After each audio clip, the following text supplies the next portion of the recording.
Bonjour à toutes et à tous et bienvenue dans le Trading Point, l'émission qui vous simplifie le monde des crypto-monnaies.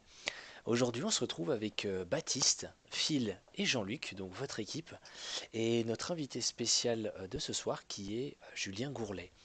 Julien Gourlet, qui est déjà venu dans notre émission, c'est le responsable de Ilium, qui est une entreprise de minage français. Écoutez, je lui laisse la parole qui se présente un petit peu à vous. Attends, je crois qu'il a disparu, Julien. Il est Ah, parti déjà. il a des pops. Génial. Sa- Les aléas du Salut, je m'appelle direct. Julien. Et Julien, est-ce que tu es avec nous? Je suis là, absolument. Vous m'entendez? Et très très bien. Et je disais à nos auditeurs, désolé, les aléas du direct, qui tu étais, donc Julien Gourlet, que tu étais responsable de Ilium et que tu allais te présenter. Qu'est-ce que tu fais un petit peu globalement? Qui es-tu? Comment fonctionne Ilium? Assez brièvement. Alors, je m'appelle Julien. Donc, comme vous l'aurez compris, j'ai créé une société au mois de juillet 2017 qui s'appelle Ilium et qui a deux activités principalement. La première, c'est le minage de crypto-monnaies. Donc, nous avons un partenariat avec Central Supélec à Metz et ils hébergent une partie de nos serveurs. Donc, on mine principalement du Bitcoin et de l'Ether. Donc ça, c'est la première activité d'Ilium. Et la deuxième, c'est on opère une pool de minage d'Ether qui s'appelle Cruxpool, qui a été lancée il y a maintenant quelques mois, donc c'est tout récent. Et voilà. Eh bien écoute, c'est nickel. Enfin une entreprise de minage française.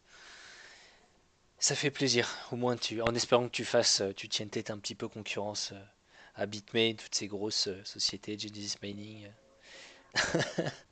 Ouais, alors Bitmain, font quand même autre chose, hein. Bitmain, ils font principalement du hardware, c'est-à-dire qu'ils construisent les machines que moi je fais fonctionner dans mes installations finalement. Alors j'aurais Donc plus ils ont une dit activité.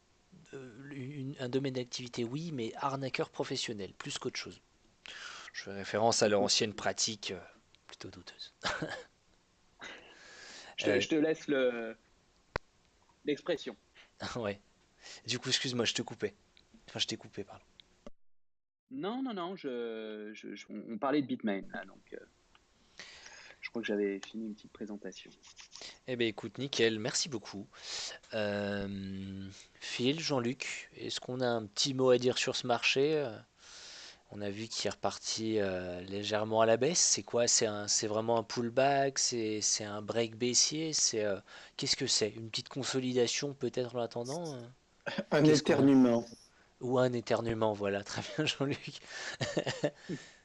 Phil, Jean-Luc, qui Ouais, c'est? moi c'est pareil. Enfin, les prix intéressants sont à équale distance au-dessus et en dessous. Donc en fait, moi j'ai tendance à dire quand les clusters décisionnels se trouvent aux deux extrêmes et qu'on est positionné au milieu, ben, c'est du trading à con, c'est-à-dire les prix qui servent à rien C'est pour quoi à peu ceux que près ça intéresse. les zones dont tu nous parles à Ben, peu près intéressantes? le dernier Il est support placé où testé à peu sur près? les Ethers, T'as des c'est graphes, 100 dollars. Et la dernière résistance, bah, c'est celle qu'on a pour l'instant formée, qui est pratiquement le même niveau que précédemment, là, les 167, 170.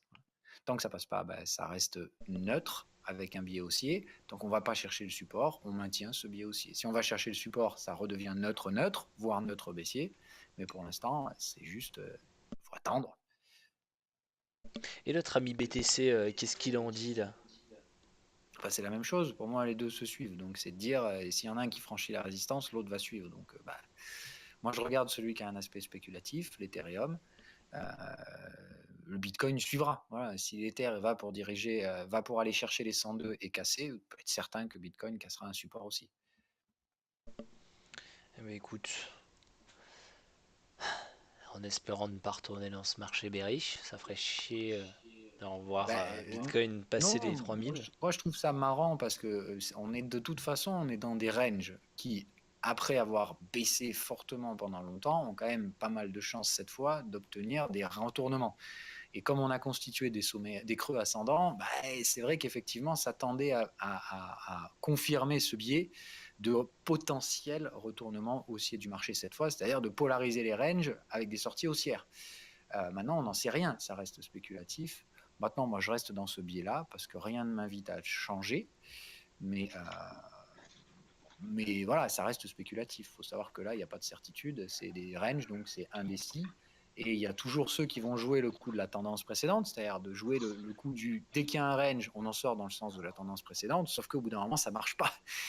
C'est bien, sinon, on aurait des tendances en ligne droite tout le temps, ce qui n'est pas le cas. Donc il y a bien un moment où cet adage-là va se planter. Et moi, je pense que c'est le moment où on est en train de se planter. Maintenant, je peux comprendre aussi ceux qui joueront ce biais-là de dire on est arrivé par le haut, on sortira par le bas. Je peux comprendre. Voilà. Je pense que c'est plus le moment de jouer ça parce que j'ai la charte assez rapidement là de BTC sous les yeux et bon, malgré ces derniers, comment dire, ces dernières, c'est depuis quand? Depuis le 25 à peu près qu'on a eu les premières baisses. Il y a un peu plus d'une semaine.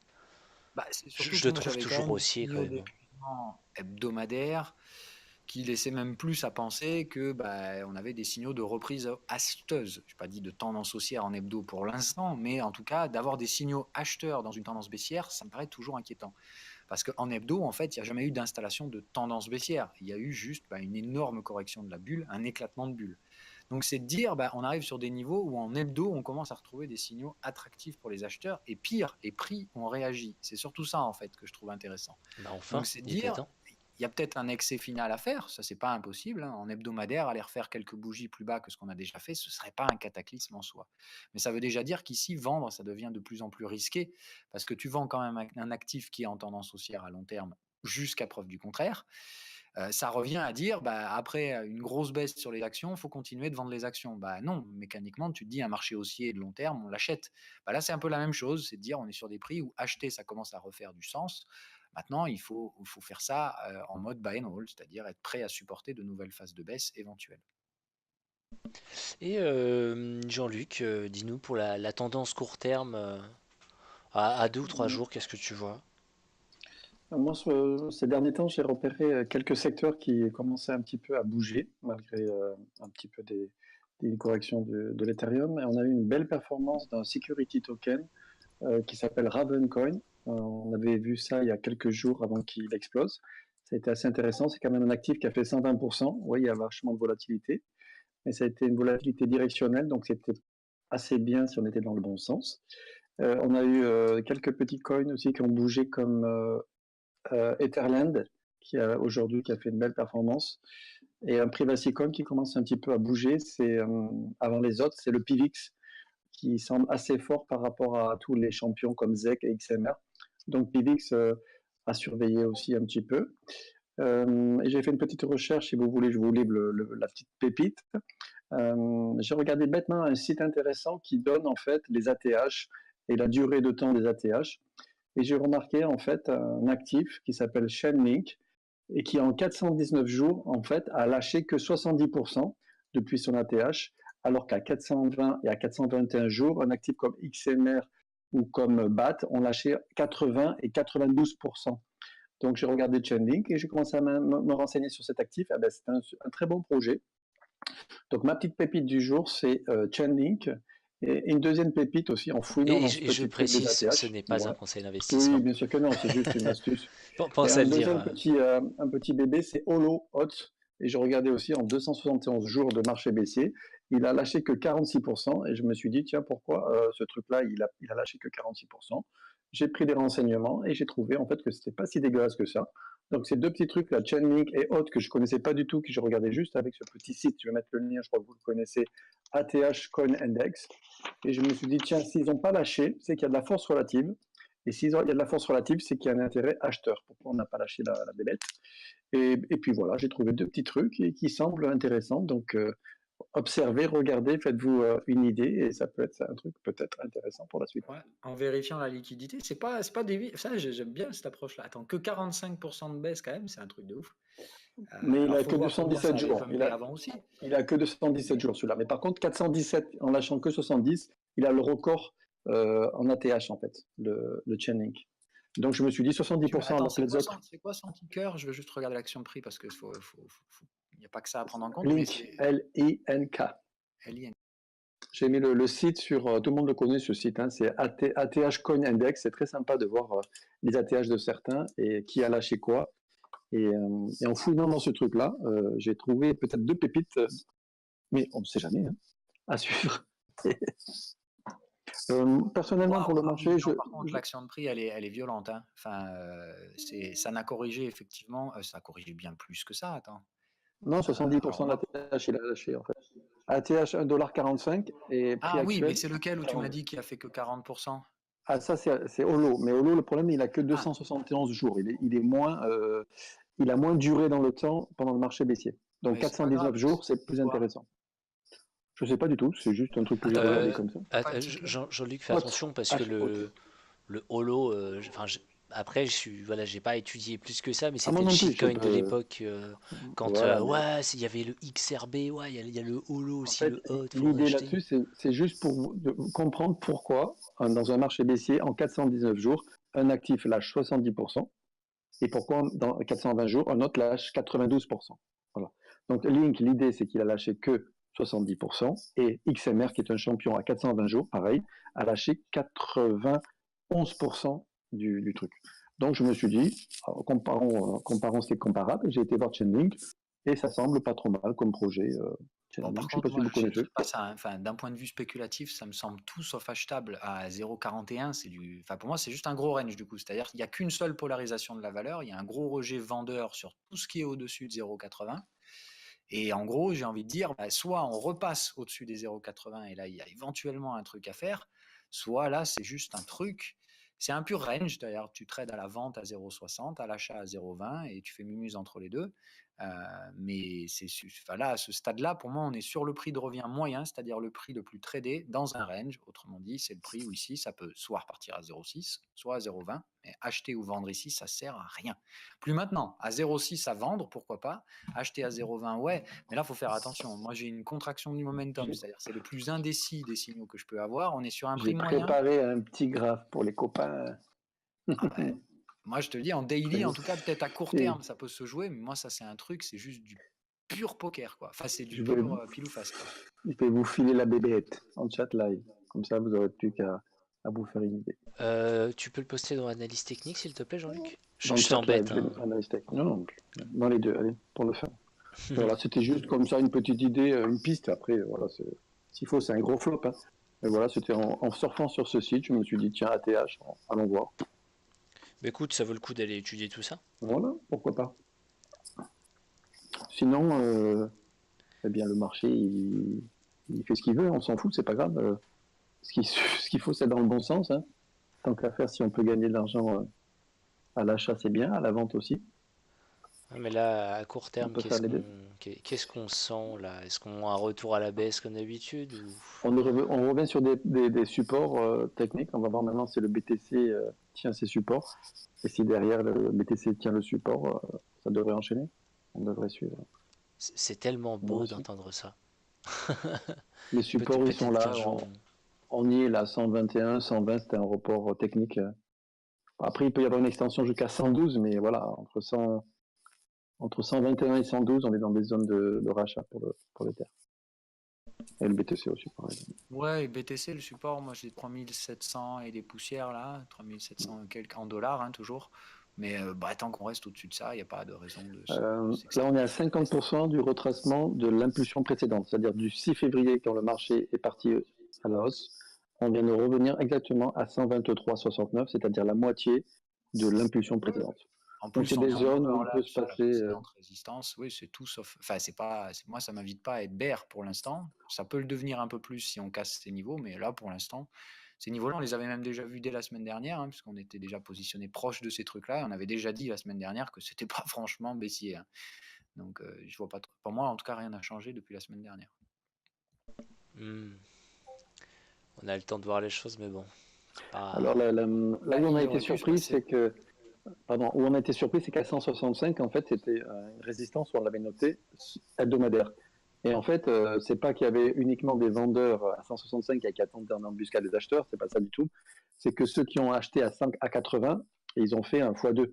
En arrivant sur le x2, c'est pas les vendeurs qui étaient en embuscade, c'est tous les acheteurs qui ont encaissé qui prennent des profits. Hein, voilà, ils ont encaissé. Donc ça veut dire que cette grosse bougie rouge, en fait, c'est une prise de bénéfice et on voit que c'est un actif encore qui n'est pas forcément gardé de manière définitive, quoi. On a encore peur de Non, c'est conserver. de la gestion du risque, c'est ce qu'on avait dit. Ici, ce sont des spéculateurs, les prises de position, les prises de position sont spéculatives, la gestion du risque le sera également. Et évidemment, il y a différents profils. C'est très difficile d'anticiper l'horizon de spéculation d'un spéculateur. Moi, je pense qu'il y a des profils ici qui vont du court terme, de celui qui achète tous les petits supports pour essayer de viser des hausses de 30-35% et qui vont très rapidement rentrer, sortir.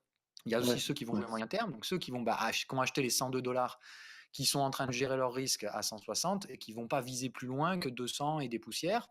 Il y a ceux qui, comme moi, ont pris ces trades-là vers 120 et qui visent 250.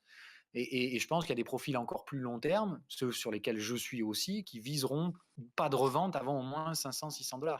Et tous ces profils-là, je pense qu'ils sont dans le marché, mais on va petit à petit gérer les risques de chacun. Donc il y aura effectivement des petits pullbacks. Et on sait que les cryptos sont très doués pour faire des accumulations très fortes et des fins de tendance très impulsives. C'est-à-dire que quand on voit la tendance, c'est plus le moment de la jouer, c'est le moment d'encaisser. Donc il faut anticiper malheureusement et donc prendre des risques sur les cryptos. Ça, on le sait, c'est pas nouveau. Il faut se mouiller, il faut prendre un risque. Et le risque paye toujours donc à la fin de la position, c'est-à-dire que la récompense ne vient qu'au moment où, généralement, ça valide et quelques jours après, il faut encaisser ses gains. C'est dit tellement joliment.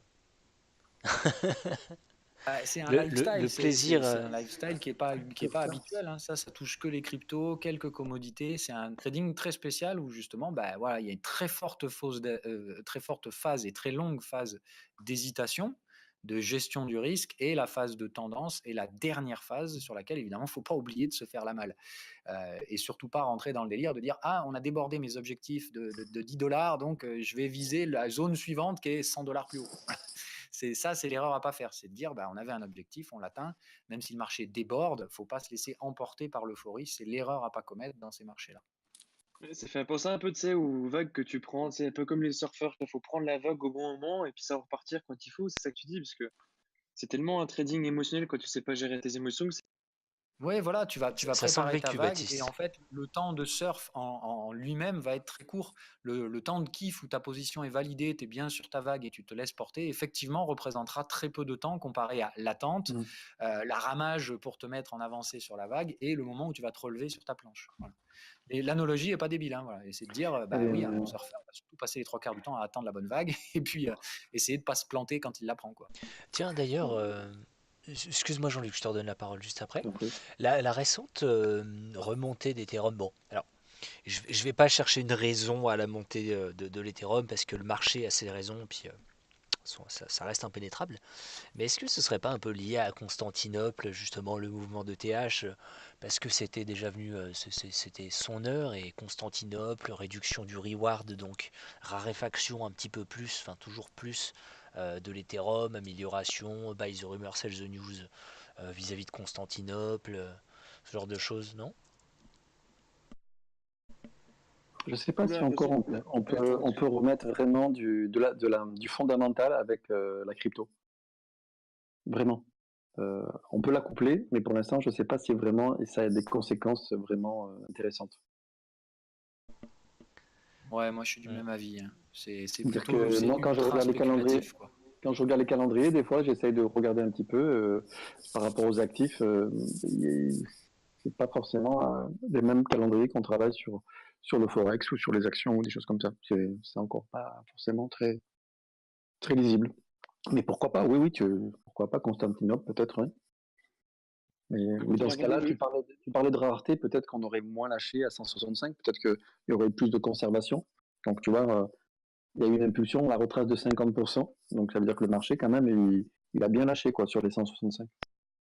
Donc l'effet rareté n'a pas forcément joué sur ce coup. Quoi. Est-ce que c'est pas justement les quelques... Enfin, quoique, ouais, non, il faudrait beaucoup plus de liquidité, mais... Parce que si on regarde le graphe simplement d'analyse technique pure, on a une impulsion en 5 vagues. 1, 2, 3, 4, 5, on le voit. On a fait deux flags successifs, et à la 5e vague, boum, tout le monde a lâché. Donc ça a été vraiment un petit hold-up, quoi, en fait, pour chacun. Donc tout le monde a essayé de gratter vite fait, bien fait, et hop, de sortir les positions au mieux, quoi. Donc on voit qu'il n'y a pas un intérêt de conserver coûte que coûte l'Ethereum pour l'instant. Il y a pas le feu de plus avoir d'Ethereum quand ça se voit sur le graphe. Il y a des corrections, ça permet à tout le monde de revenir à l'achat sans problème. Bah, dans tous les cas, si on manque d'Ethereum, faut demander à Julien qui est avec nous. Je pense qu'il a un bon petit stock. Faut dire merci à Helium. Je crois qu'au niveau des mineurs, ils ont eu peur parce que le bloc est passé de 3 à 1 bloc, je crois, au niveau des récompenses. De 3 Et à en fait, 2 ETH. 2. 3 à 2 ETH, ok. Mais il y a eu quelque chose, c'est qu'il y a beaucoup de personnes qui sont parties et la difficulté, en fait, a diminué de 30%. Donc, en fait, la peur de la récompense, en fait, elle a été compensée, je crois, si je dis pas de bêtises. Ah, Tu vas nous confirmer, Julien, ah, par ah. le fait que la difficulté s'est effondrée, je crois. Alors, Oui, on oui, en, absolument. C'est ça le truc? Je vous dis une bêtise. Sur Constantinople, les on mineurs parlera de la s'y retrouvent, difficulty bomb tout à l'heure. Ah, ok, vas-y. De toute façon, on va bientôt passer au débat. Enfin, quoi que j'ai pas trop envie de vous couper, mais si les quelques petites instant news. Alors, pour une fois, je vais me vanter un petit peu. Dans l'émission, il y a 1 ou 2 semaines, dans tous les cas, les lives sont disponibles sur la chaîne.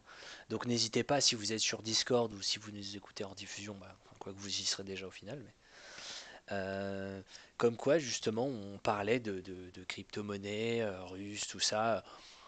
Et ben au final, j'avais dit que Poutine pourrait, comment dire, organiser ça de manière très rapide. Et bah, apparemment, il s'avère que dans une... Alors, je vais relire.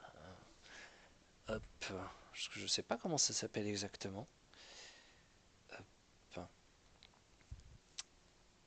Enfin, dans une de ces ordonnances, il veut que qu'une législation soit prise, soit votée au 1er juillet, en gros, pour les crypto-devises. Et notamment, potentiellement, là c'est que de la spéculation, le crypto-rouble, je dirais.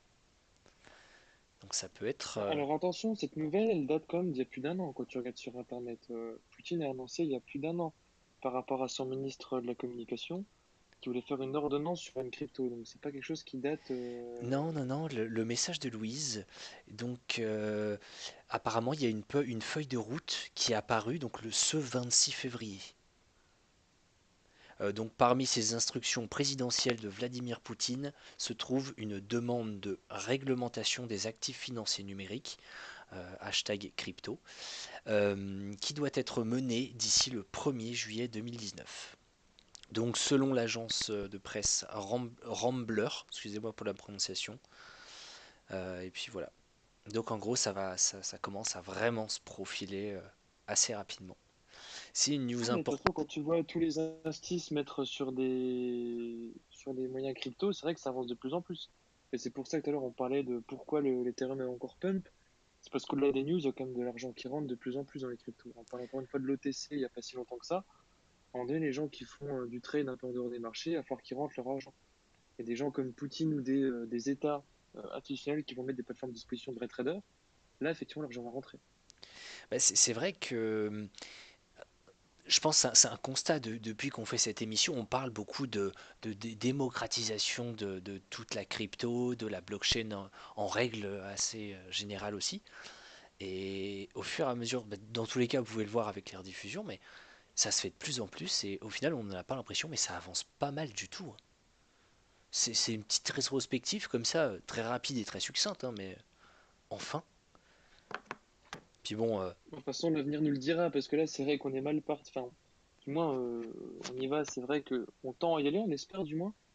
Mais c'est quand même toujours mitigé quand tu vois le JP Morgan Coin qui arrive pour justement utiliser la blockchain dans le sens utile, à réduire les frais. Tu te demandes, mine de rien, quelle utilité aura le Bitcoin si tous les instis font des trucs de leur côté. Aujourd'hui, ça commence à être de plus en plus dur de croire vraiment à l'avènement Bitcoin et à sa réussite. bah, aujourd'hui, c'est bête, mais moi, je me servirais de Bitcoin comme monnaie de transfert. Parce que c'est un usage bête, mais par exemple, il y a quelques mois en arrière, c'était à la fin du dump, enfin, c'était juste au niveau de la grosse explosion de bulles fin 2017. J'ai changé pas mal du coup, de mes ressources en USD, au lieu de reprendre de l'euro, de me remettre sur Coinbase, tout ça. Et au final, ben, ça s'est avéré être payant. Enfin, l'USD, parce que je voyais l'USD beaucoup monter face à l'euro. Ce qui s'est passé, c'est top, mais une monnaie de transfert, enfin, pour l'instant, c'est génial. Certes, c'est pas une monnaie en tant que telle parce qu'elle fluctue beaucoup, mais elle a son utilité. regarde toutes comment dire, c'est bête aussi, mais l'Afrique aujourd'hui, qui doit entièrement se construire parce que c'est cliché ce que je veux dire, mais c'est une terre un petit peu vierge, on va dire. Voilà, c'est très cliché, hein. Et il y a énormément de choses à bâtir, et la blockchain, tout ce genre de choses.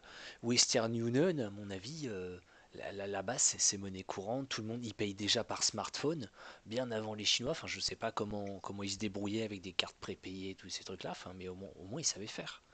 Et je pense qu'il y a vraiment un développement possible sur ces territoires. Bon, bref, la Bien news sûr, suivante, bien du coup. sûr.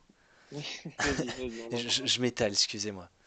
Euh, alors apparemment, Fidelity Investment, donc c'est une firme qui gère quand même 7000 milliards de dollars d'actifs, donc a mené un petit tour de financement de 1,9 million de dollars pour des startups blockchain. Donc un investissement qui commence à se faire malgré tout dans le monde de la crypto. Ça avance aussi de ce côté-là. Dernière petite info de ce soir, enfin quoique deux autres, parce que du coup c'est lié. La convention enfin le ETHCC qui devait avoir lieu du coup à Paris, on a appris que Vitalik Buterin du coup ne viendrait pas, malheureusement. Et bah, du coup, Mangouze a entamé une grève de la faim parce qu'il voulait rencontrer Vitalik. C'est dramatique, mais en espérant qu'il se remette. Voilà. Et ben c'est tout pour les news de ce soir. Merci. Ça se voit que Louise nous manque, hein. Reviens, Louise, reviens. Je ne sais pas faire les news. Mais du coup, je propose qu'on passe au grand débat et qu'on donne tout de suite la parole à Julien Gourlet. Donc, comme je l'ai présenté en début d'émission, le responsable de Ilium. Concrètement, qu'est-ce que tu fais? Comment ça se passe actuellement le minage? Qu'est-ce que tu peux nous dire de la mise à jour Constantinople? Qu'est-ce qui se Ouais. passe? Alors, déjà, est-ce que vous m'entendez bien? Extrêmement bien. On t'entend très bien. Ok, très bien. Non, parce que j'ai des gros problèmes de portable là depuis le début de l'émission. Je vous entends un peu par à coup. Donc, nous, comme je l'ai dit au début de l'émission, globalement, on fait d'un côté du minage et de l'autre côté, on a une pool de minage d'Ether qui s'appelle Croxpool. Donc, principalement, Constantinople, il y avait deux gros sujets en fait dans Constantinople. Pour faire assez simple, une augmentation de l'efficacité de la blockchain de l'Ethereum, avec notamment une réduction du gaz sur un certain nombre de programmes et de smart contracts. Alors, je Et me de... permets de te couper, si jamais pour nos internautes, hein. Le gaz, c'est un peu un dérivé, une sous-monnaie d'Ethereum. C'est le moyen de paiement du réseau, en fait. C'est de l'Ethereum qui est transformé en gaz pour payer le réseau, pour exécuter des smart Exactement. contracts et tout un tas de, de- de services. Voilà, tout simplement. Excuse-moi, je te laisse la parole, du coup. Non, non, mais il y a pas de problème. Donc, effectivement, pour clarifier, le gaz, c'est en fait le moyen de payer le réseau Ethereum quand on fait un certain nombre d'actions et donc quelque part qu'on l'utilise. Et donc, c'est un moyen de rémunérer ceux qui l'entretiennent, notamment les mineurs, mais aussi d'autres personnes. Et du coup, la vocation de Constantinople, c'était vraiment de diminuer cette utilisation du gaz qui était devenue un petit peu excessive dans certains cas, notamment pour le stockage d'un certain nombre de programmes sur la blockchain. Donc ça, c'est la première partie, je dirais, de Constantinople. Et la deuxième partie qui nous a beaucoup préoccupé quand même ces dernières semaines, c'est, comme vous l'avez déjà indiqué, la réduction du reward par bloc, qui est passé de 3 Ethers à 2 Ethers. Et ça a eu comme conséquence quand même forcément une interrogation des mineurs sur la rémunération qu'ils allaient pouvoir tirer de leur activité. Heureusement, en fait, globalement, la difficulté a aussi beaucoup diminué puisque il y avait intégré dans la blockchain de l'Ethereum un système qui augmentait la difficulté de manière artificielle afin de préparer au passage à ce qu'on appelle le proof of stake. Donc la prochaine itération entre guillemets de la blockchain de l'Ethereum, même si c'est loin d'être certain, qui doit passer d'un système de preuve de travail à un système de stacking. On en parle déjà depuis 2014 et on est Voilà. bientôt mi-2019. Enfin, début, voilà. Voilà, alors on en parlera peut-être un petit peu plus tard dans l'émission parce que ça vaut le coup de passer un petit moment pour en discuter parce qu'effectivement le proof of stake sur la main Avec chain plaisir. de l'Ethereum, ça m'étonnerait qu'on y passe en tout cas complètement. Je pense que la blockchain de l'Ethereum, en tout cas sur la chaîne actuelle, on va rester en grande partie en proof of work. Mais l'idée de Constantinople, c'était effectivement de diminuer les rewards, donc de diminuer l'inflation et de retarder ce qu'on appelle la difficulty bomb, et donc de permettre voilà, d'arrêter cette augmentation artificielle de la difficulté. Donc, bon an, mal an, globalement, on s'y retrouve, c'est-à-dire qu'on gagne, les mineurs, à peu près la même chose que ce qu'on gagnait avant le fork, ce qui est une bonne nouvelle, puisque on avait du mal quand même à faire nos calculs, il y avait peu d'informations qui circulaient. Donc, voilà. Excuse-moi, j'avais entendu quelques mineurs qui pensaient switcher sur Ethereum classique. C'est ce que tu avais prévu éventuellement? Alors, nous, on l'avait prévu, mais je dois t'avouer que depuis l'attaque sur l'Ethereum classique, puisqu'il y a un mois, l'Ethereum classique a fait l'objet d'une attaque à 51%, c'est plus vraiment d'actualité et les mineurs se sont beaucoup mis à l'écart en fait de l'Ether classique. D'accord, tu avais préparé un switch sur une monnaie, par exemple. Tu peux nous dire si tu t'es passé sur quelque chose d'autre? Alors non, déjà quand on a une pool, faire un switch, c'est pas aussi simple que ça parce qu'on a quand même une infrastructure derrière, des Il nœuds fallait qui sont changer tous les wallets. Tu aurais dû changer tous les wallets, tous les trucs comme ça, peut-être? pas uniquement, il y a aussi tous les nœuds à changer, tous les programmes qui D'accord. tournent sur les nœuds et tous les systèmes qui sont associés. L'infra derrière la pool est quand même assez complexe, notamment pour essayer d'obtenir un système à haute disponibilité puisqu'on doit être opérationnel 24 heures sur 24, 7 jours sur 7 sans bug et sans problème. Et du coup, pour assurer ça, on a besoin d'avoir des systèmes de backup qui sont assez complexes. Donc, notre système est divisé en microservices et chaque microservice a son propre backup. On a même plusieurs et on est disponible en Europe, en Amérique du Nord et à Singapour, donc pour les mineurs chinois. Donc, du coup, on a une infra qui est assez complexe et qui n'est pas switchable comme ça. Ceci étant dit, on prépare bien évidemment le déploiement de Coxpool sur d'autres coins. C'est prévu pour le mois d'avril, mois de mai. Et on commencera sans doute par Monero et peut-être Zcash. La roadmap sur les prochains coins reste encore à définir. Quoi qu'il en soit, sur Constantinople, moi, l'interrogation que j'avais, c'est surtout sur cette histoire de IP 1234, c'est-à-dire celle qui a diminué la rémunération et comment ça allait se passer pour nous. Et puis aussi techniquement, comme le fork a déjà été retardé au mois de janvier et il a été retardé à 2 jours du fork, donc il y a une forme quand même un petit peu d'amateurisme là-dedans. On avait un petit peu peur qu'il laisse passer quelque chose et qu'on se retrouve dans une situation un peu similaire où finalement le fork aurait été reporté ou alors appliqué mais avec des bugs, etc. Donc pour l'instant tout se passe bien et ça c'est une très bonne nouvelle. Je crois qu'ils avaient fait des annonces il y a déjà quelques temps, comme quoi ils l'avaient mise en place sur quel testnet? C'était pas Kovan ou Robston qui tournait dessus? C'était sur Robston, mais tu parles du fork qui a été déployé la semaine dernière? Oui, Ouais, il était en test sur Robston depuis plusieurs semaines avec je le crois qu'il tournait correctif. bien. Il tournait bien avec le correctif de l'EIP 1014 qui est celle qui avait posé les problèmes au mois de janvier.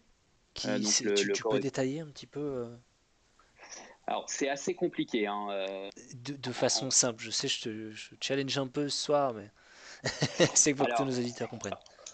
en fait, c'est une évolution de la blockchain de l'Ethereum qui avait été proposée par Vitalik Buterin et qui vise globalement à proposer une nouvelle manière d'interagir avec des smart contracts sur la blockchain de l'Ethereum et notamment à pouvoir rentrer en communication avec des smart contracts qui n'ont pas encore été créés ou qui n'ont pas encore de wallet, donc de hash de destination.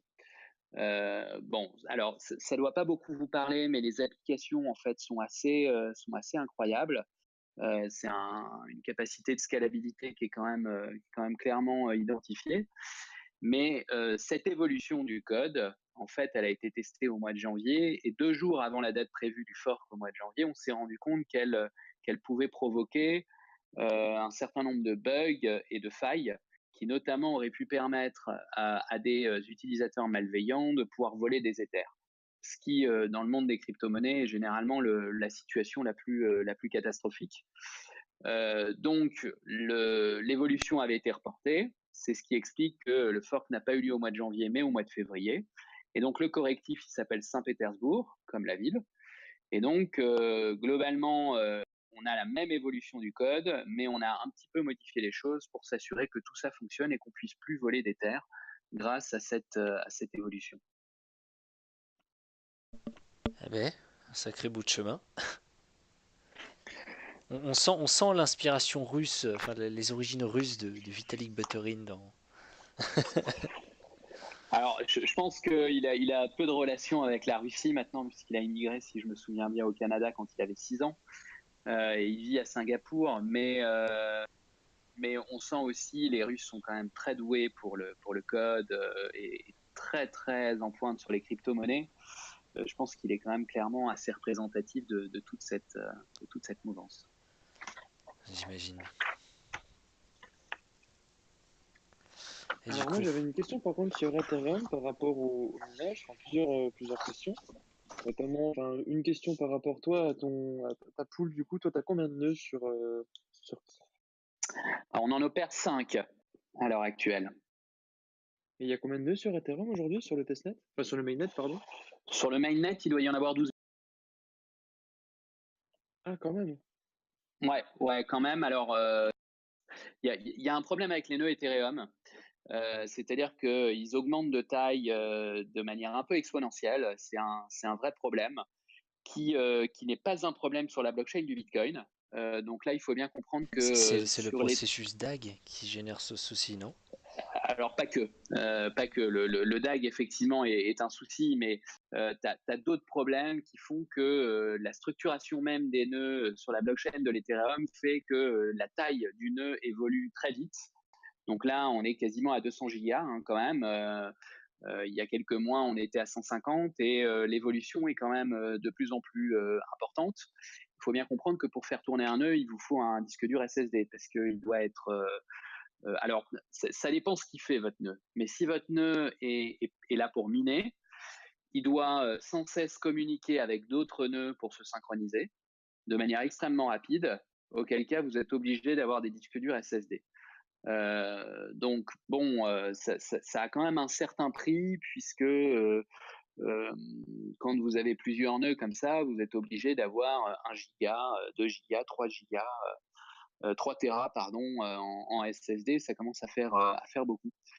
Donc, Ça coûte, hein. ça coûte de l'argent et c'est un vrai problème de scalabilité sur la blockchain de l'Ethereum. Un problème, encore une fois, que n'a pas la blockchain du Bitcoin parce qu'ils ont trouvé tout un tas de solutions en fait qui leur permet d'avoir une augmentation de la taille de leur nœud qui est beaucoup moins rapide. Et puis ils ont aussi des light nodes beaucoup plus pertinents. Les light nodes Ethereum, pour l'instant, c'est un peu particulier et pas forcément très opérationnel. Est-ce C'est que pour ça d'ailleurs qu'ils voulaient mettre une petite partie en off-chain par rapport aux futures évolutions. Ils en parlaient dans Constantinople, pardon. Mais c'est un Alors, vrai sujet d'actualité aujourd'hui, le off-chain et le light-chain aussi, justement, pour alléger la... allô, Julien? allô. Oui, on t'entend. Ouais, Très ouais. bien. Ouais, ouais. Encore une fois quelques à-coups. Alors effectivement, hein, le off-chain fait partie des évolutions potentielles les plus prometteuses. Qui n'étaient pas prévues dans Constantinople. Hein. Constantinople, c'est juste une évolution, je dirais, de fluidité qui permet vraiment de préparer la scalabilité de la blockchain de l'Ethereum. Mais c'est par contre prévu dans ce qu'on appelle Plasma, qui est une évolution de la blockchain de l'Ethereum qui devrait avoir lieu d'ici 1 an et qui va être couplé avec le sharding et qui va permettre une grande scalabilité de la blockchain. Mais ça devait pas être Jasper, du coup, la mise à jour avec le sharding? Attention, juste quiproquo. Alors, il y a Casper et il y a le sharding. Mais moi, je raccorde tout ça ensemble parce que je crois que ce sera fait dans la mise à jour. Hein. Et c'est pour ça que j'appelle ça Jasper. Je crois Alors qu'il y a son voilà, petit surnom.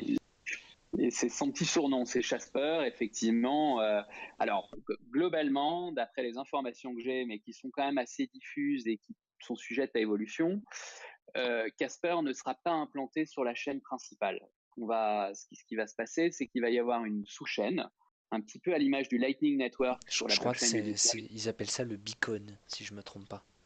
Exactement, c'est la chaîne Beacon.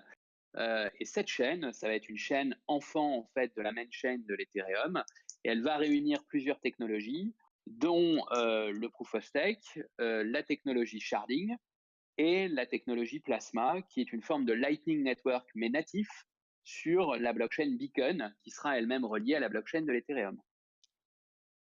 Et donc, Ça, ça ça, tournera ça avec enlève les une couche tokens quand même. Ethereum, Comment? du coup, ou ce sera ça tournera avec les tokens Ethereum, ou ce sera des Alors, tokens... c'est complètement lié à l'Ethereum. On parle, en fait, ça a vocation à être à peu près la même blockchain, c'est-à-dire que cette chaîne Bitcoin, elle va Elles sont d'une pouvoir. certaine manière liées. Et je crois qu'il y aura des ponts qui seront faits entre les deux blockchains, je crois.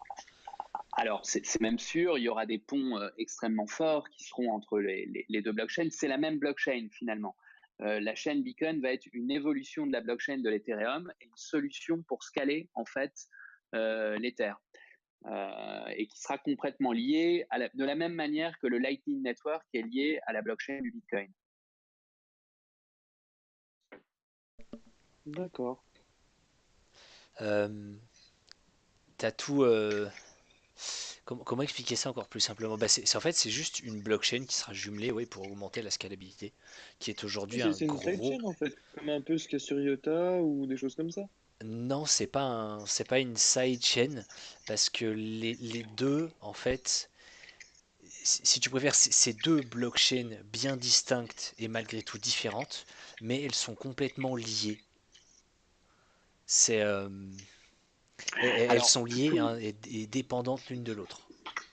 alors peut-être plus simplement, la chaîne Beacon va pouvoir avoir un nombre de transactions à la seconde grâce au proof of stake, au sharding et à Plasma qui va être très très importante.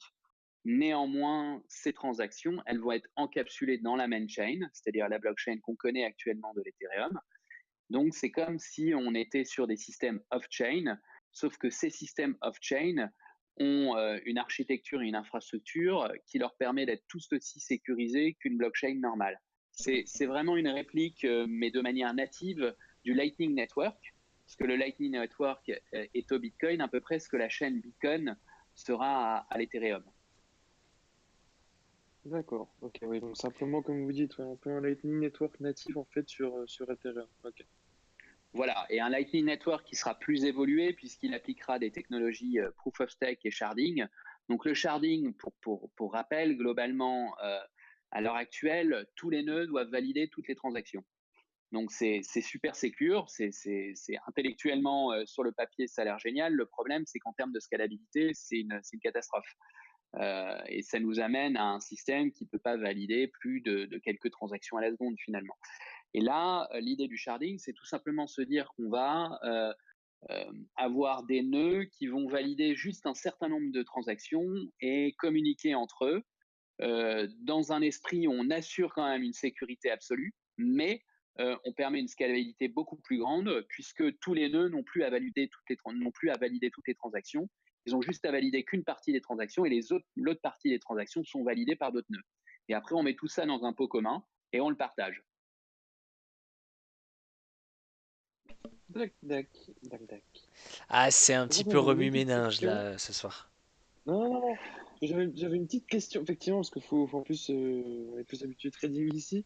Moi, une petite question par rapport à la mise à jour constantine pour les mises à jour à venir. J'avais cru comprendre que, au-delà du reward qui passait de 3 Ethers à 2 Ethers par bloc miné, il allait y avoir une rétribution, ou du moins c'était en réflexion, par rapport aux oncles, aux autres personnes qui soit trouvaient d'autres blocs, soit trouveraient une réponse approximative du bloc, mais plus tard. Alors, les rewards pour les uncles sont déjà prévus hein, dans la blockchain de l'Ethereum. Donc pour ça, il n'y a pas d'évolution. Ils ont toujours été rémunérés, donc une rémunération qui est moindre que celle d'un bloc normal, ce qui est naturel, et qui correspond à 7/8 en fait de la rémunération d'un bloc pour un uncle de niveau 1, et puis un uncle de niveau 2, 6/8, etc., etc. En fait, c'est un système, et donc là, on reprend le même. Et donc, un uncle post-Constantinople aura une valeur de 7/8 de 2 Ethers, plus les transaction fees. Alors les gars, je prends juste une seconde. Donc, moi je suis paumé, mais complet de chez complet dans tout ce que vous dites depuis tout à l'heure. Mais je devais partir, j'avais pas trop le temps, mais alors j'ai les oreilles tellement ouvertes parce que je trouve ça passionnant ce que vous racontez ce soir. Ce serait bien qu'on fasse un peu plus d'émissions avec ce style-là. Parce que ça explique non seulement beaucoup de choses, c'est-à-dire que je pense qu'au-delà de l'aspect spéculatif et de l'aspect fondamental dont on parle souvent, on oublie un peu trop l'aspect technique qui me semble mais essentiel en fait. Ça explique beaucoup de choses en fait, et pour l'instant, c'est vrai que c'est un mélange, je dirais, de marché spéculatif et technique entre les spéculateurs qui s'échangent un peu les Ethers et compagnie et les mineurs. Et là, enfin moi, je comprends pas le langage technique, mais je commence à comprendre la structure de ce que tu dis depuis tout à l'heure, et ça explique beaucoup de choses que je comprenais pas forcément. Et je te remercie beaucoup pour ça. Mais je trouve très très grande qualité ce que tu nous donnes ce soir en tout cas. Ça fait merci beaucoup. Je te remercie beaucoup. Alors, si tu me dis que tu as du mal à comprendre, je peux peut-être essayer de revenir sur un certain nombre de choses. Non, c'est le langage technique, si tu veux, que je comprends pas, mais je comprends très bien la structure parce que c'est une structure qui est présente dans beaucoup de choses. Et je vois effectivement, je comprends les problématiques auxquelles tu es confronté. Et du coup, c'est ces problématiques qui expliquent pas mal de choses. Et je pense que c'est justement ça qui est très intéressant. Même si je connais pas le vocabulaire, si tu veux, en gros, j'arrive à comprendre un peu ce que tu dis quand même. Ah, moi j'avais juste une question, bon, un peu intrusive, hein, c'est le Kikimeter qui parle, mais combien actuellement tu as de giga hash pour Sur la poule, au complet, oui. Même que ce soit tes machines ou sur la poule, vraiment tout complet. en fait, Combien mes de machines, puissance tu as? elles sont sur la poule. Donc à l'heure actuelle, on n'a pas beaucoup de gigahash. Hein. Alors c'est sur le Qu'est-ce que ça site. veut Hein. dire au niveau industriel? Pas beaucoup. Non, ça veut dire vraiment beaucoup. Hein. On a à l'heure actuelle de connecter à la poule une cinquantaine de serveurs. Donc pas beaucoup plus. Et au On a niveau fait des du pics. giga hash, combien ça tourne? On est à quasiment 4 là. On a fait des C'est pointes beau. à 6, 7. Donc c'est pas beaucoup. En même temps, on a été lancé il y a quelques mois et puis là, on devrait, dans les semaines qui viennent, se développer assez rapidement parce qu'on commence à parler avec des professionnels qui devraient, dans les semaines qui viennent, nous rejoindre. On touche du bois, donc voilà. Alors j'ai entendu deux choses. La première, est-ce que tu peux me la confirmer ou pas? Et, et la seconde, euh, est-ce que tu vas du coup partir sur l'incubateur de Vitel? Est-ce que peut-être un petit détachement ou est-ce que la blockchain Valley t'intéresse en soi? Est-ce que tu y vois des avantages? Alors, je dois t'avouer que j'y ai pas forcément beaucoup réfléchi ces derniers temps. J'en ai beaucoup discuté avec Thomas, hein, qu'on connaît tous très bien ici. Thomas Euh, Léger, qui est le responsable de la blockchain Valley de Vitel, du coup. Absolument. Alors, le projet est quand même assez passionnant, il est extrêmement intéressant, donc moi je le suis bien évidemment de près. D'autant plus que étant à Metz, Vitel n'est quand même pas très loin. Maintenant, comme je l'avais expliqué à Thomas, et je vais faire un peu le même discours ici, j'ai construit ma boîte à Metz. Petite parenthèse personnelle, ma compagne habite à Metz aussi. Donc, il est difficile quand même pour moi de quitter Metz et de demander à mes équipes qui eux-mêmes ont des vies de venir à Vitel. Donc, moi, j'ai clairement envie de participer à cette blockchain valley. Encore faut-il trouver une articulation qui fonctionne entre mes impératifs, mes équipes qui sont à Metz et la boîte qui est basée ici, et puis la blockchain valley qui s'installe en ce moment à Vitel. Ah bah, de Et toute du façon, coup, Julien, tu sais très bien, on en reparlera de façon rapidement, je pense. Et à Vitel, de toute façon, tout le monde t'était le bienvenu toujours. Et puis, je pense qu'il y aura, au-delà de te faire venir de manière définitive ou entièrement, je pense qu'il y aura beaucoup de synergie partielle à faire entre nous, quoi. Et que ce Alors soit ça, un c'est sûr. partenariat ou des choses comme ça, je pense on va avancer beaucoup là-dessus. Parce que autant toi, t'avances, enfin, tout le monde avance en fait. Le blockchain avance vite et c'est ça qui est beau, c'est qu'il y a plein de projets, et notamment en France, qui se montent. Et toi, justement, tu disais que t'es professionnel, c'est grave cool. Parce que nous, on a vu un petit peu à l'époque. Tu sais, en septembre, octobre, novembre, décembre, que tu commençais un petit peu à peine, enfin, et là, tu arrives à un niveau, c'est incroyable quand même.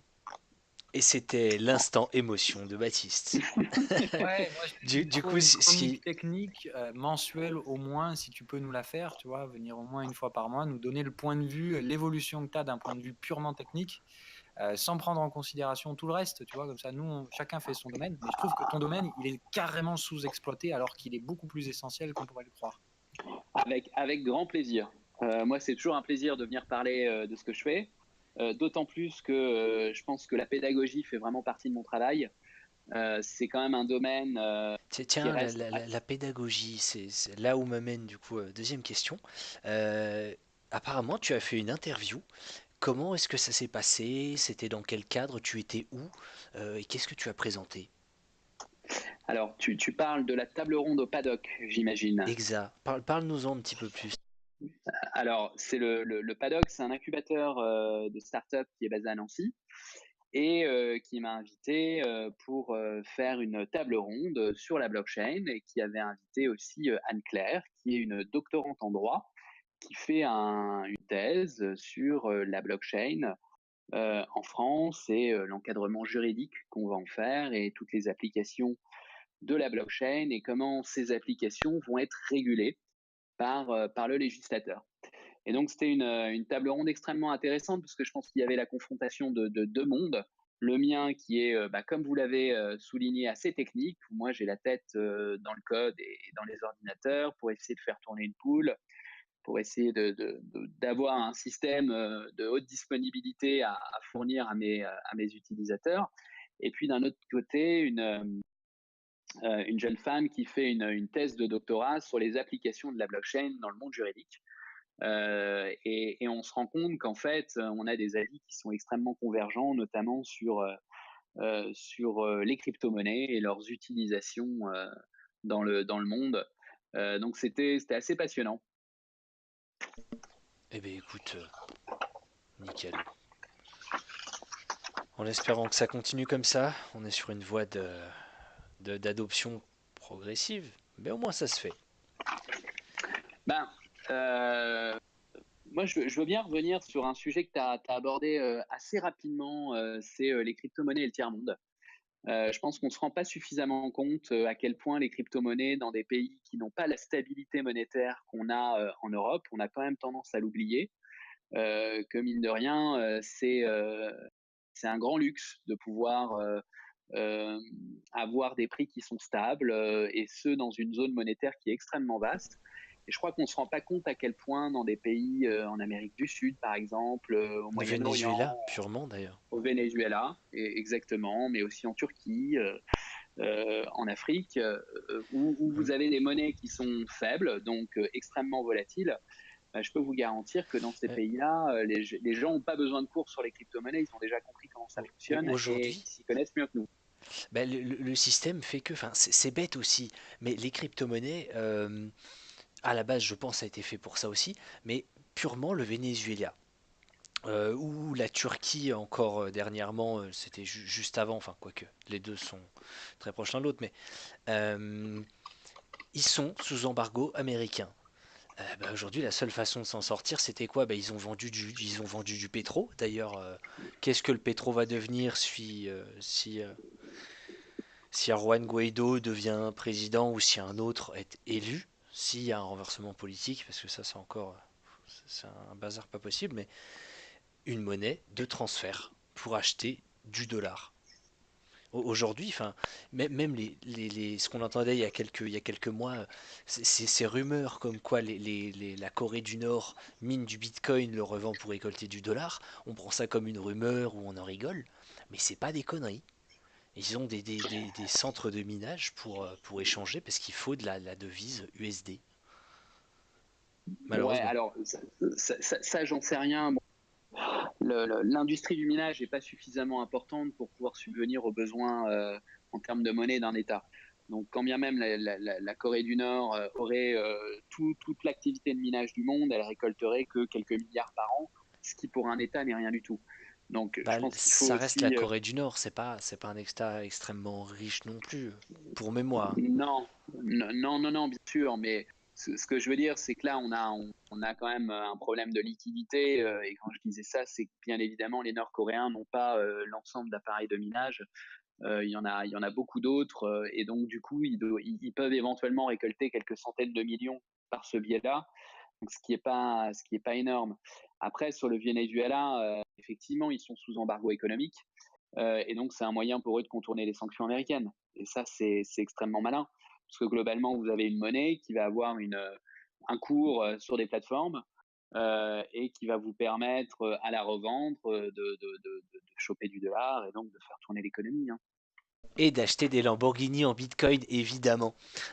Absolument.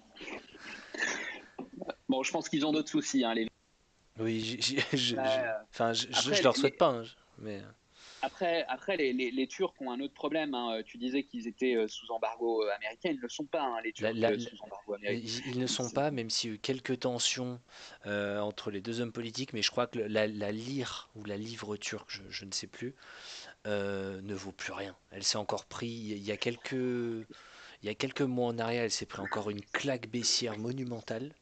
Tout s'effondre, Absolument. l'économie s'effondre là-bas. Alors, effectivement, l'économie est durement marquée et la monnaie turque a beaucoup baissé. Et du coup, c'est là qu'on voit que la volatilité en fait d'une monnaie peut être finalement encore beaucoup plus grande que celle du Bitcoin. Parce que finalement, le Bitcoin, son prix, il a été divisé par 5, par 7. Et quand on se déplace dans certains pays du monde, on peut voir des monnaies dont la valeur intrinsèque est divisée par 100 ou 1000.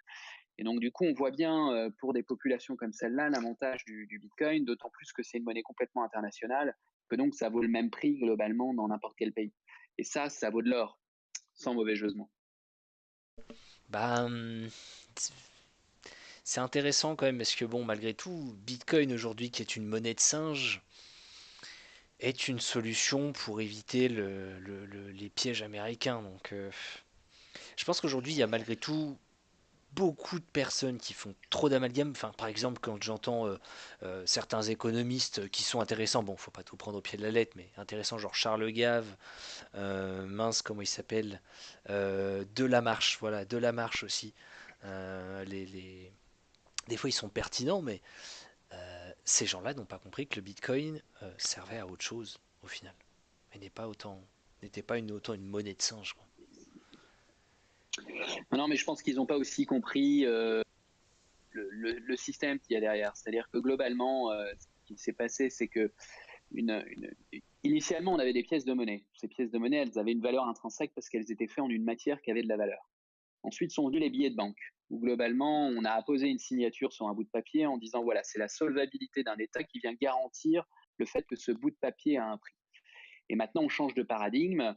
Ce qu'on est en train de dire avec le Bitcoin ou l'Ethereum, c'est le protocole informatique qu'on a conçu derrière, qui est inviolable, qui garantit le cours et le prix intrinsèque d'une crypto-monnaie. Et ça, c'est quelque chose qu'ils n'ont pas encore bien compris, parce qu'ils n'ont pas voulu le comprendre, et c'est sans doute par paresse intellectuelle.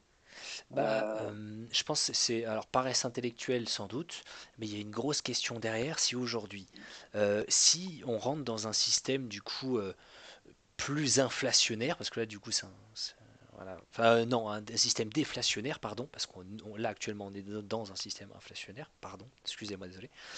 Euh, Comment on réagit?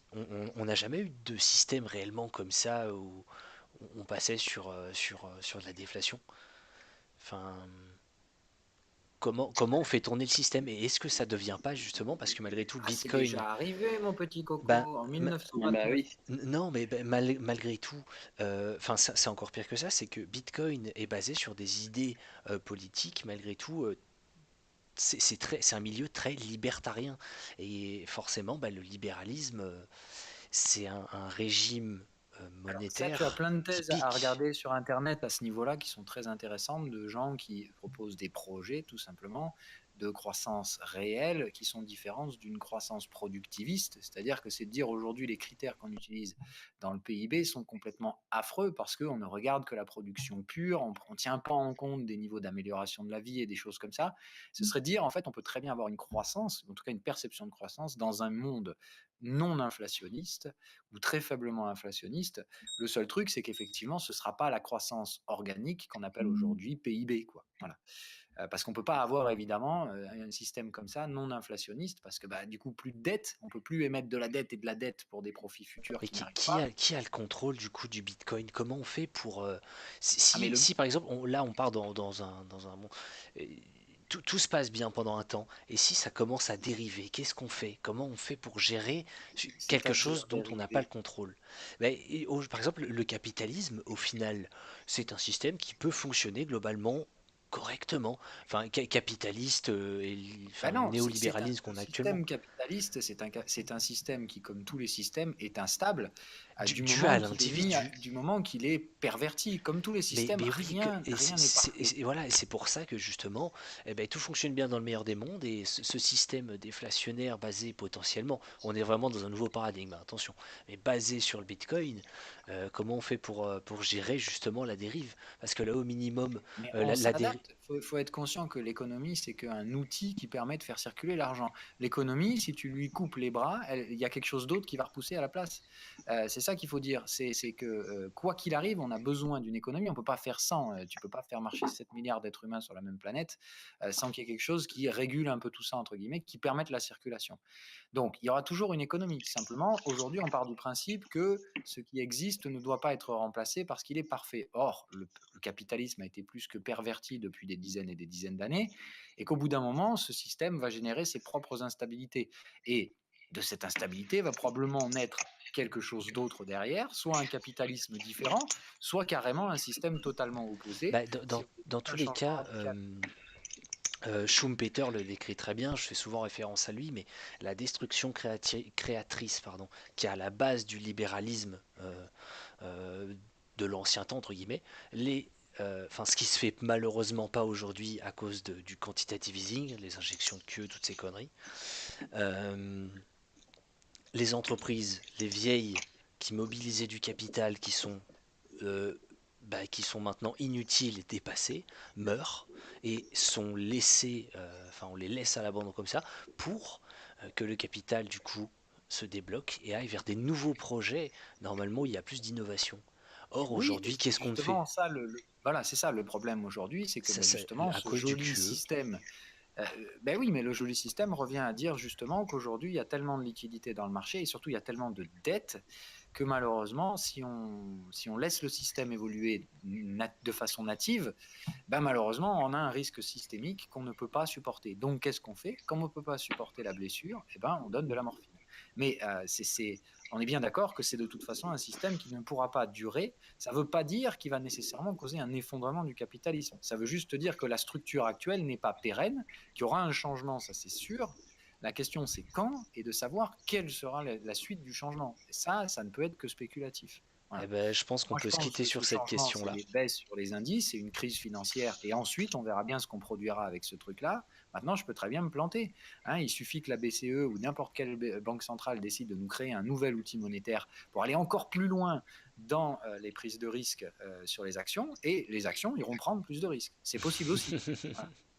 Donc, Ouais, il faut enfin, faire très très je peux, attention. Rien n'est jamais acquis, quoi. si je peux me permettre, tout n'est pas lié quand même à la politique monétaire. Il y a quand même des sous-jacents qui sont importants à rappeler. D'abord, Alors, oui, mais dans tout.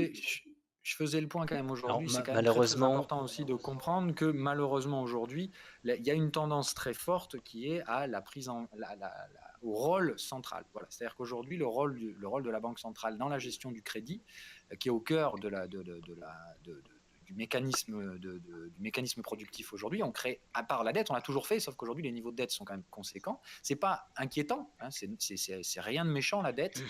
C'est souvent mal compris par les gens par rapport à leur perception qu'ils ont de dette en tant que particulier. La dette fait partie du processus productif capitaliste, l'a toujours été, et plus on produit de produits, plus la croissance est organique, et comme la croissance, elle se fait de manière régulière, mais la croissance réelle, elle est parabolique du coup, hein, puisqu'on croît d'un niveau toujours supérieur chaque année.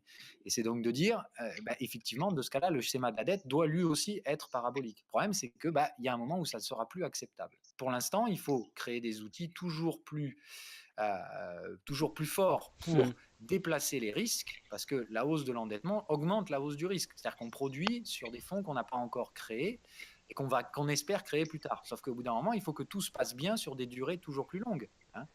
Et pour l'instant, on a plutôt tendance à faire l'inverse, c'est que justement, on raccourcit le risque pour le rendre maîtrisable, mais c'est très dangereux de dire, justement, on prend un gros risque et on le découpe en plein de petits risques qu'on essaie de répartir un peu partout. C'est le même mécanisme qu'on avait produit en 2008. On sait très bien comment ça finit, c'est-à-dire qu'on cache le bousin, et puis il finira par nous péter à la gueule avec un risque systémique énorme, puisque du coup on le répartit partout dans l'économie, et que du coup si le risque se manifeste, on ne peut plus rien faire contre lui.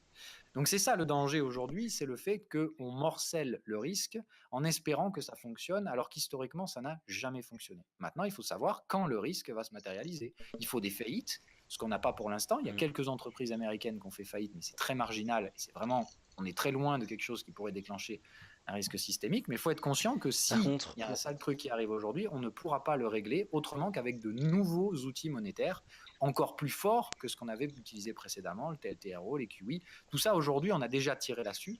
Cette pompe Afrique, elle ne pourra pas fonctionner dans le nouveau système actuel, puisque les niveaux de liquidité sont encore plus gros. Mais attention, c'est sous-estimer les banques centrales que d'imaginer qu'elles ne trouveront pas. Oui, alors bon, les banques centrales, elles sont quand même dans une situation un peu particulière, parce que les niveaux de taux de la BCE sont négatifs, et puis le bilan de la BCE est au plus lot et n'a pas encore diminué. Ils ont tout juste arrêté leur QE au mois de décembre. Donc, Non, si non, jamais non, on devait se prendre sur la c'est bon, gueule, ils vont le reprendre. Il y a Jérôme Powell qui a parlé, je crois, en début de semaine ou en début de semaine dernière. non. Alors, ne mélange pas tout. La BCE a arrêté son... Ils vont arrêter la montée de taux et ils vont potentiellement rouvrir les vannes. C'est encore en discussion. Le monsieur vous demande de vous arrêter. Le monsieur vous demande de vous arrêter. Je peux juste clarifier un petit peu. Alors là, je parlais de la BCE qui vient d'arrêter le QE au mois de décembre. Donc, ils avaient réduit considérablement dans le courant de l'année 2018. Au début de l'année 2018, ils injectaient 80 milliards par mois dans l'économie. Ils sont redescendus à 30 milliards, puis 15 milliards, et ils ont arrêté au mois de décembre. Et donc, le bilan de la BCE arrête d'augmenter. Là, Jérôme Powell, on parle de la Fed. La Fed, eux, ils sont dans une situation différente puisque ça fait 3 ou 4 ans qu'ils ont arrêté le QE. Ils ont allégé leur bilan depuis 1 an et demi maintenant, puisqu'ils sont passés maintenant en dessous des 4 000 milliards de bilan. Et par ailleurs, ils ont augmenté les taux depuis 2 ans et demi sur la Fed. Et Jérôme Powell a indiqué qu'ils allaient sans doute lever le pied sur l'augmentation des taux, puisque c'est globalement une requête de Donald Trump et qui voit des signaux comme quoi il faudrait qu'il arrête de lever les taux. Pour autant, ils vont aussi éventuellement arrêter d'alléger leur bilan, c'est-à-dire qu'ils vont conserver leurs actifs plutôt que de les vendre.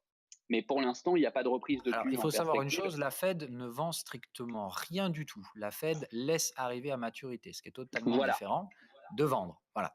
On n'en est pas du tout sur un processus de réduction active du bilan, on est sur un processus de bon, on laisse faire Par contre, on laisse ce qui arrive à maturité. Alors, je vais devoir couper l'épisode parce que ça, on est parti, c'est super intéressant. J'espère qu'on pourra refaire ça très vite. Mais du coup, comme l'a dit Phil, t'es toujours le bienvenu, Julien. Donc, ce sera avec grand plaisir. Merci beaucoup d'être venu avec nous ce soir. Merci pour ces clarifications aussi sur notre ami Ethereum. Merci à toute l'équipe d'avoir été là.